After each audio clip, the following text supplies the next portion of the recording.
తల్లిదండ్రులు కావాలని మీ కలను సాకారం చేసుకోండి. ఓఎస్ఎస్ ఫర్టిలిటీ వారి తక్కువ ధర సంతానోత్పత్తి చికిత్సతో అపాయింట్మెంట్స్ కొరకు కాల్ చేయండి 7825893604.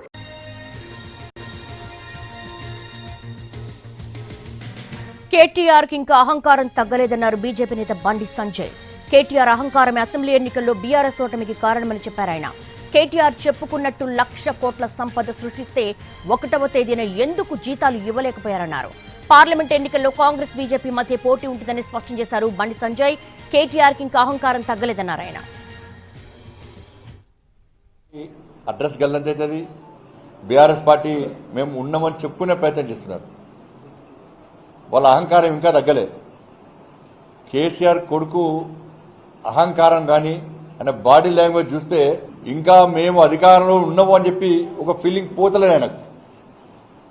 ఆయన అహంకారం బాడీ లాంగ్వేజ్ చూస్తుంటే ఆయన అహంకారమే బీఆర్ఎస్ పార్టీ కుంభముంచిందన్న విషయాన్ని ఇంకా కేసీఆర్ కుటుంబం గుర్తిస్తలేదు. ఇవి ఢిల్లీ ఎన్నికలు. ప్రజలందరూ అంటే కామన్ అంటారు అవి చిన్న ఎన్నికలు, ఇవి పెద్ద ఎన్నికలు. అవి స్థానిక ఎన్నికలు, ఇవి ఢిల్లీ ఎన్నికలు.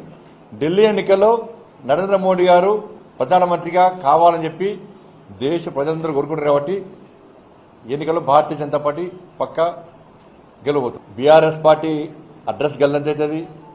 బీఆర్ఎస్ పార్టీ మేము ఉన్నామని చెప్పుకునే ప్రయత్నం చేస్తున్నారు. వాళ్ళ అహంకారం ఇంకా తగ్గలే. కేసీఆర్ కొడుకు అహంకారం కానీ ఆయన బాడీ లాంగ్వేజ్ చూస్తే ఇంకా మేము అధికారంలో ఉన్నాము అని చెప్పి ఒక ఫీలింగ్ పోతలేదు ఆయనకు.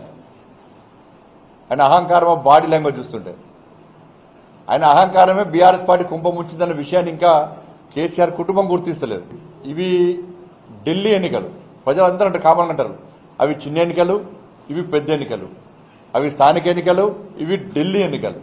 ఢిల్లీ ఎన్నికల్లో నరేంద్ర మోడీ గారు ప్రధానమంత్రిగా కావాలని చెప్పి దేశ ప్రజలందరూ కోరుకుంటారు కాబట్టి ఎన్నికల్లో భారతీయ జనతా పార్టీ పక్కా గెలవబోతుంది. బీఆర్ఎస్ పార్టీ అడ్రస్ గల్లంతైతుంది. బీఆర్ఎస్ పార్టీ మేము ఉన్నామని చెప్పుకునే ప్రయత్నం చేస్తాం. స్వేదపత్రము శ్వేత అక్షరాలు మారినాయి అంతే. 50 లక్షల కోట్లనా 50 లక్షల కోట్ల సంపద ఏడ సూచించినావు? అది వీళ్ళు కేసీఆర్ కుటుంబం సంపాదించుకుంటారు. అందుకే దుబాయ్లో మస్కట్లో పోయి పెట్రోల్ పెట్టినట్టు పోయి ఇవాళ మరి ఫస్ట్ నాడే జీతాలు ఎందుకు ఇవ్వలేకపోయినావు?